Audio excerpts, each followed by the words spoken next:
Welcome to Enter the Unknown, your one-stop shop for answers to questions that you were never bored enough to ask. My name is FJ, and today I'll be answering the question, can you beat Pokemon Leaf Green using a single Unown? The rules are simple. We can only use our Unown in battle, there's no switching out, there's no items, just Unown. That's it.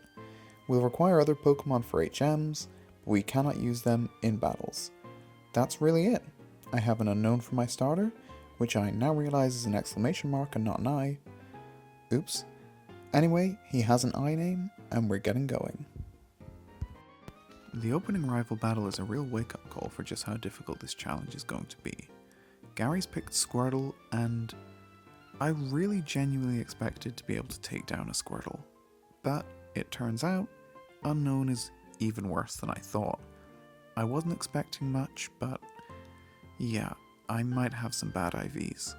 I've sped this up to keep the video at a manageable length. Our first step is finding out Hidden Power's type. In case you don't know, Hidden Power can be any type other than normal, so our first job is figuring out what type we're going to be dealing with for the rest of the game. Since it affected Squirtle normally, we know it can't be fire, water, electric, grass, ice, or steel. Testing on Pidgey rules out ground, bug, and rock. Mankey tells us it's not psychic, flying, or dark, and normal effectiveness on Rattata means it's not fighting or ghost.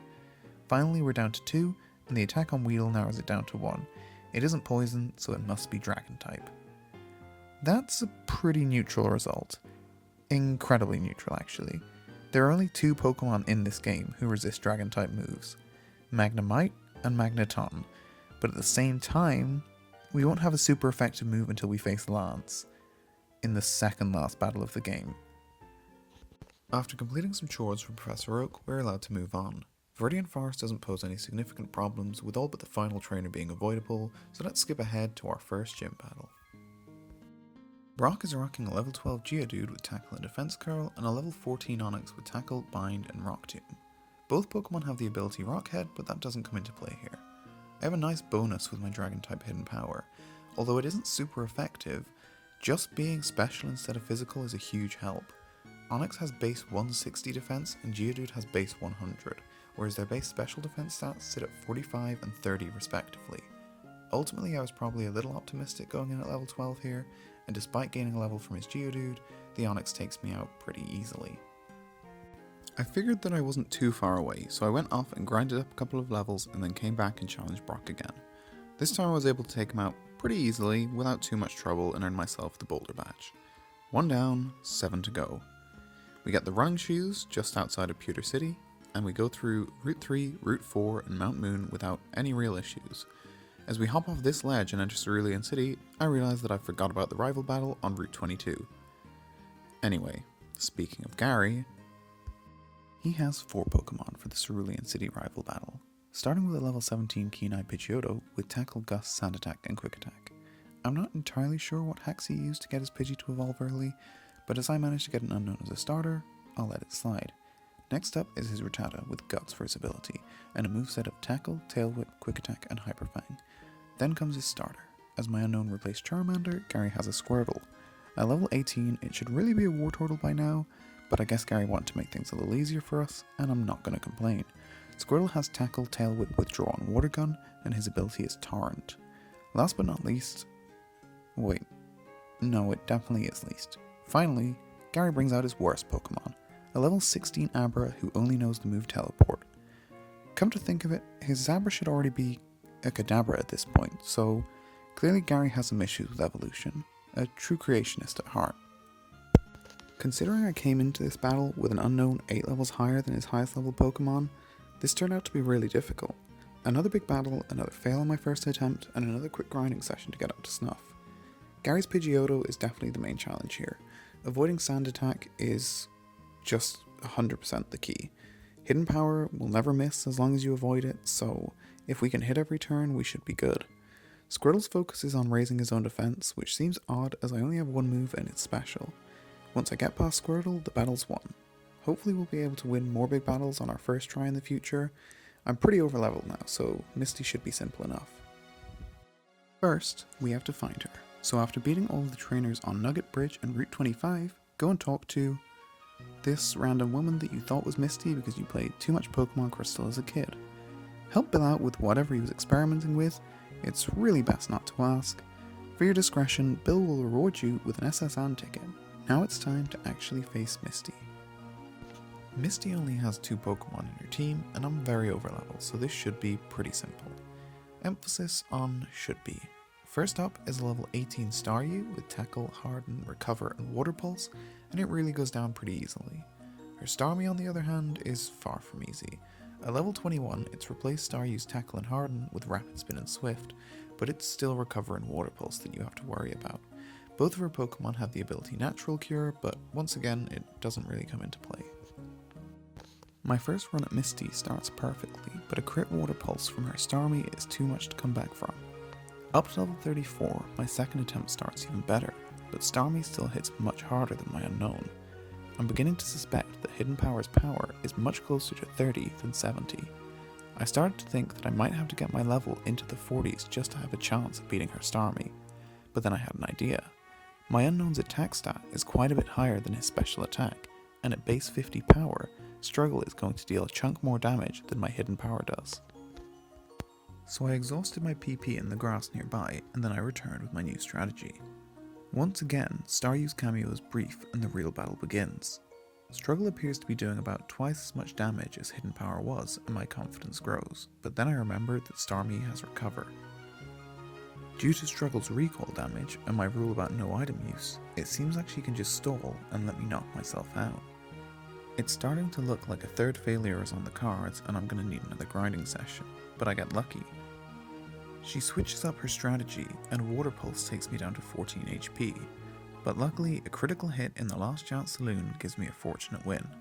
Beating Misty earns me the Cascade badge. 2 down, 6 to go. Making our way from Cerulean to Vermilion is something of a breeze. The next significant battle is with Gary on the SSN. He has the same team as he did in Cerulean, with a few more levels. Pidgeotto is up to level 19, but other than that he hasn't changed. His Squirtle has evolved into Wartortle and gained a couple of levels. It's also replaced Tackle and Tail Whip with Bite and Bubble. Creationist Gary's struggles with evolution continue, as he's managed to evolve his Rattata into Raticate at level 16. His moveset remains unchanged though. Abra has also evolved and is up to level 18. Kadabra has added Confusion, Disable, and Kinesis to his repertoire. A sand attack from Pidgeotto almost cost me the battle, with multiple misses against Raticate at the worst possible time. But another last second crit saves me, and I finally win a big battle at the first time of asking. After taking down Gary, I head upstairs, give the captain a quick rub, and in lieu of payment, he gives me HMO1, Cut. Having obtained Cut, I can now access the Vermilion City gym, and the most annoying gym puzzle of all time. Lieutenant Surge has a team of 3 Pokemon. First up is a level 21 Voltorb with Shockwave, Tackle, Screech, and Sonic Boom, and the ability Soundproof. Next, he's got a level 18 Pikachu with Shockwave, Thunderwave, Quick Attack, and Double Team, and Static for his ability, and Surge's third Pokemon is a level 24 Raichu with a moveset and ability to match his Pikachu. His Voltorb goes down in one shot following a critical hit, so no trouble there. Pikachu causes a few more problems after getting off a Thunder Wave to paralyze Unown. Lieutenant Surge then uses a Super Potion to keep him in the fight a bit longer, but his Shockwave doesn't do enough damage to really cause any stress. Raichu is keen on making this battle more difficult than it has to be and opens up with 4 double teams. That paired with the paralysis makes getting in hits much harder. On top of that, his Shockwave does a lot of damage considering I have almost 20 levels on him. Another timely crit gets me through on my first attempt, and we get away with the Thunder Badge. 3 down, 5 to go, and we're almost halfway there. After beating Surge, we head east of Cerulean, take down some trainers, and enter Rock Tunnel. Without Flash, we walk aimlessly around in the dark for about an hour before eventually finding our way out. Our first stop when we get to Celadon City is the Rocket Hideout. The Rocket Grunts scattered around the area offer up little to no challenge, so moving on to Giovanni. He has 3 Pokemon, but none of them are much of a threat. His level 25 Onix can't do too much in the way of attack, and as I'm 28 levels above him, his defenses can't do enough to slow me down for long. His level 29 Kangaskhan has Bite, which is super effective on Unknown, but the level disparity is really evident in this battle. Even with the super effective move, he isn't doing too much damage. The level 24 Rhyhorn that he finishes with offers up perhaps the least resistance of all. After brushing off Giovanni, we can pick up the Silph scope and get out of this bizarrely huge basement. Our next stop is the Celadon City Gym. Be sure to stop off outside and chat to this feminist icon supporting equal opportunities for women in the Kanto region. The battle with Erica feels like it largely comes down to luck. All three of her Pokemon have status moves with 75% accuracy, and they will try to use them. If they hit, you're in trouble, but if you can avoid them, it's a pretty simple battle. This is yet another gym where the leader makes no effort to take advantage of their Pokemon's abilities. All of Erica's team have Chlorophyll, but there's no way for her to bring the sun out. As it turns out, my first attempt at Erica was a lucky one. Her Victory Bell went for Stun Spore instead of the more annoying Poison Powder and missed anyway. Tangela avoided status moves altogether, and when Vileplume plumped for Stun Spore instead of Sleep Powder, it missed too. With luck on my side, I earned the Rainbow Badge to officially mark the halfway point. 4 down, 4 to go. After that, we head back to Lavender Town and Pokemon Tower with the Silph Scope at our disposal. This rival battle is a bit of a joke, because of levels, so I'll just blaze through it. Gary's gotten rid of his Raticate and brought in Execute and Growlithe. I've got to say, I love that your rival is actually reasonably competent at building a team, in contrast to most of the major trainers in the games. Growlithe and Wartortle are both packing Bite, but it really doesn't make much of a difference. As I'm going into this level 32 levels higher than his best Pokemon, it doesn't really matter. Pidgeotto's Sand Attack tries to make this battle a bit longer than it needs to be, and so does Execute's Hypnosis, but in the end it's incredibly easy. Then we head upstairs, use the Silph Scope and find Mr. Fuji. He brings us back to his house and gives us the Poké Flute. We go south to use it on Snorlax, wake him up, and Unown takes him out with a few struggles. Then after realizing I needed the item finder to recover leftovers, I went off and caught 30 Pokemon. One of Oak's aides gave me the necessary item, and I finally obtained leftovers, which will hopefully make everything a lot easier going forward. After battling approximately 4 million trainers and travelling all over Kanto, we make a roundabout trip to Saffron City. Inside Silph Company headquarters, we battle another 1,000 trainers before finding our way to Gary for yet another rival battle. This time, our friendly neighbourhood rival isn't playing around. His Pidgeotto has evolved into Pidgeot, but with that has come some good news. Feather Dance has replaced Sand Attack, so we don't have to deal with pesky, accuracy-lowering moves anymore. His starter is up next, and he's also reached his final evolutionary stage. Blastoise is still packing Bite, and is more than capable of causing me problems. The major difficulty with Gary's third Pokemon Growlithe is his ability, Intimidate. It lowers my attack, which is a big problem for my struggle strategy. Luckily he comes out after Blastoise and Pidgeot, so I've already dealt with the main threats. The latter portion of the battle isn't too hard. Execute's only danger is status moves, and even though Kadabra has evolved into Alakazam, he still doesn't offer much against my Unown. Once you've taken down Gary, there's another Giovanni battle to look forward to. The Team Rocket leader has replaced his Onix with Nidorino and added a Nidoqueen. If you can avoid getting poisoned by the Poison Point ability of the aforementioned Pokemon, then you should be fine. There just isn't much to this team. Honestly, any Giovanni team without a Persian on it isn't really worth talking about. Man, I love Persian. Also, I'm on Bulbapedia right now. Did you know that Silver is Giovanni's son? I certainly did not. Silver had some pretty fun teams. Anyway, back to this one. Giovanni has a Kangaskhan, so that's pretty cool, I guess. Considering he's supposed to be a ground type specialist, it's pretty weird that he doesn't have a single ground type move for me to avoid with Levitate. This is a really weird battle.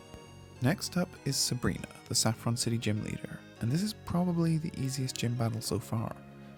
Her Kadabra can only attack with Psybeam and Future Sight, her Venomoth only has Gust, Leech Life and Psybeam as attacks, Mr. Mime only has Psybeam, and Alakazam just has Psychic and Future Sight.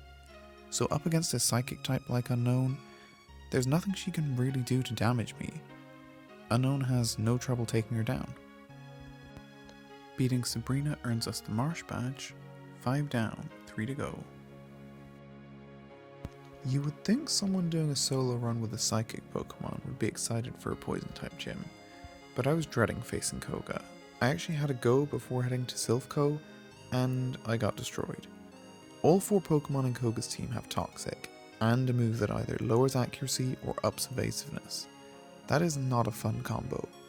In a lot of attempts, I realized that if his first coughing hit me with Toxic, the battle was lost. I could not win it from that point on. This battle ultimately comes down to getting lucky. It can be frustrating, but perseverance pays off. This battle was certainly tricky, but right now it's time to take a second to just appreciate Koga. Because if I thought Koga was bad, what was yet to come was so much worse.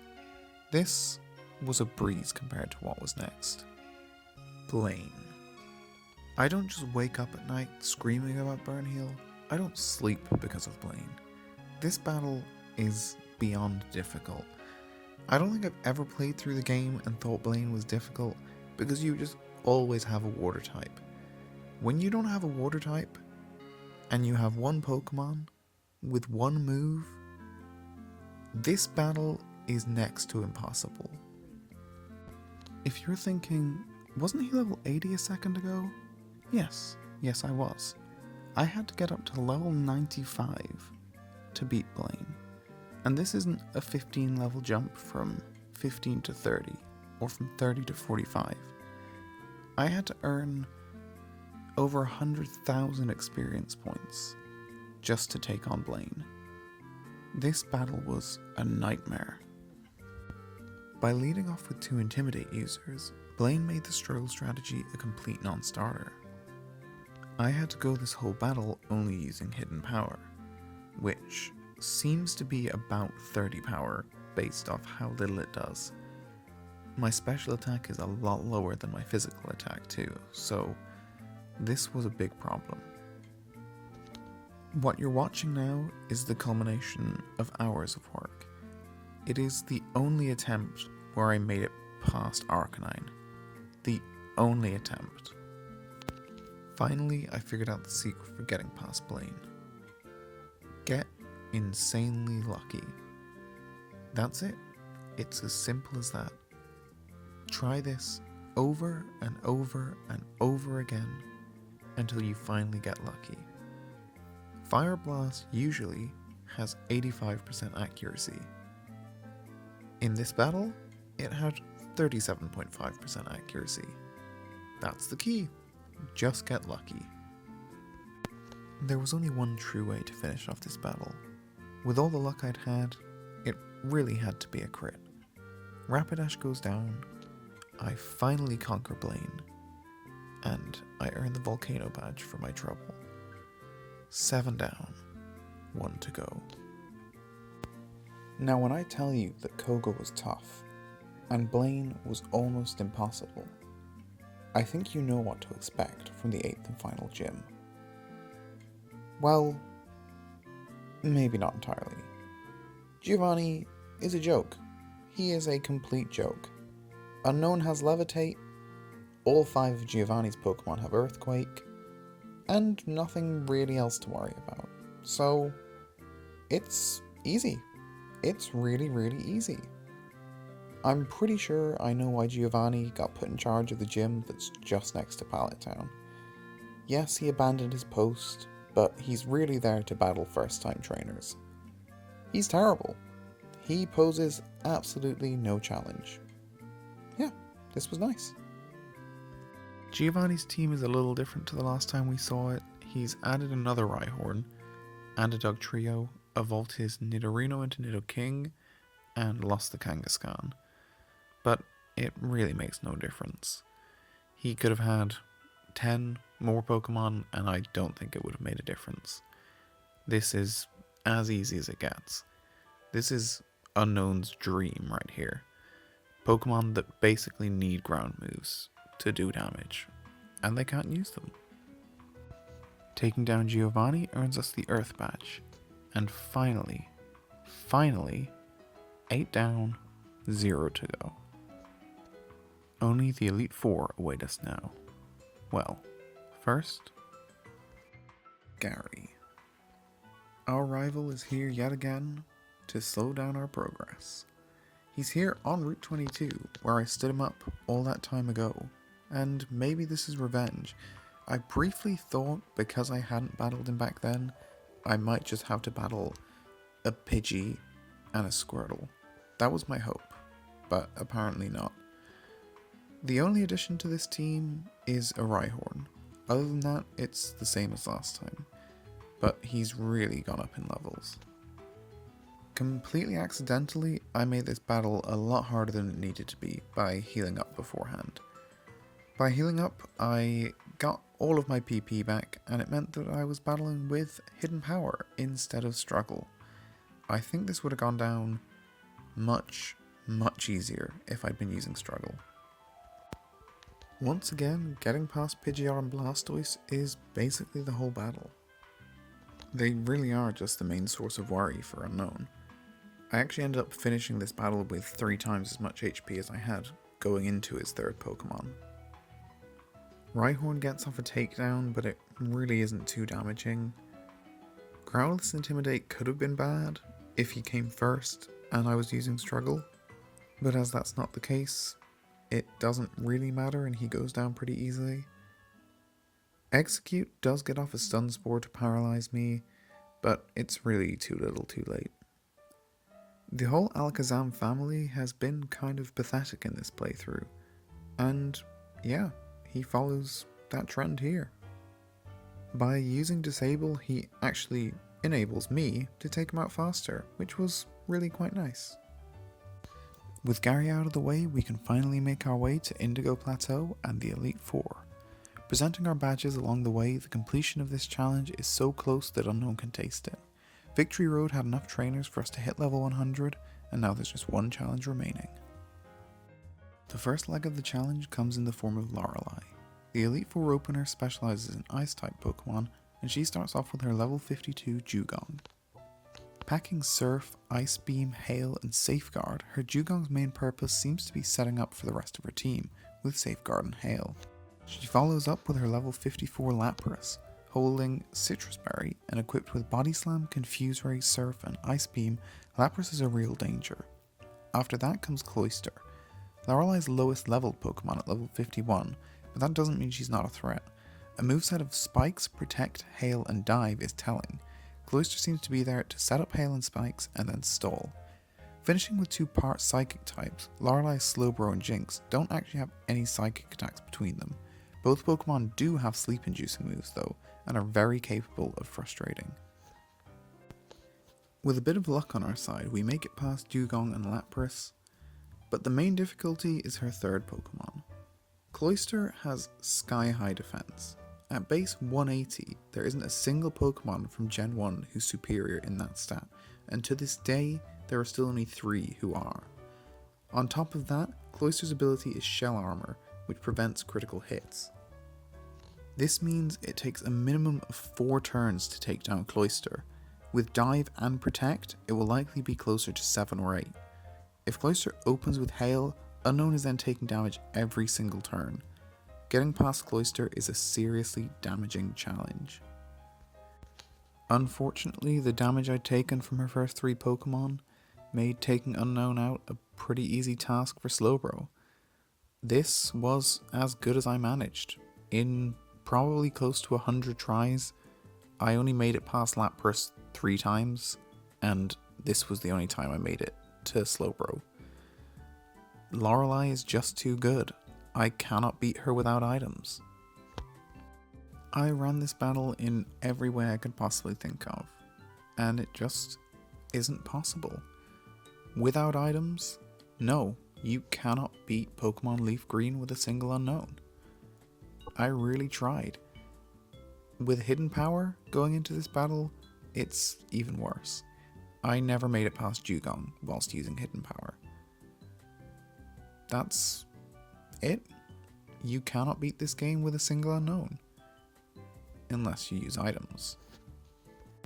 I thought that it would be cruel to end this video with such a lack of closure, so I went back, I bought some full restores, and I went at them again. I needed 2 full restores to take down Lorelei, which it turns out is the same amount that she used.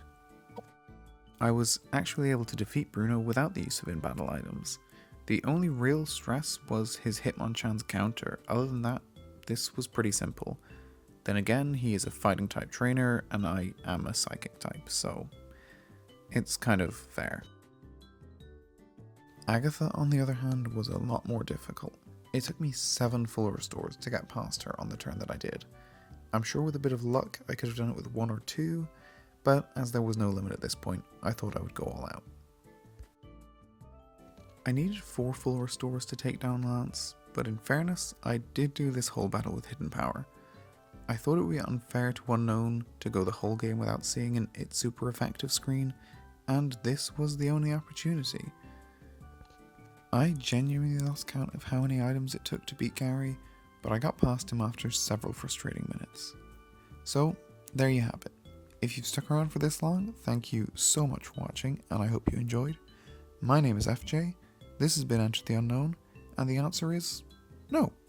You cannot beat Pokemon Leaf Green with a single Unown, not without items at least. Until next time, stay weird.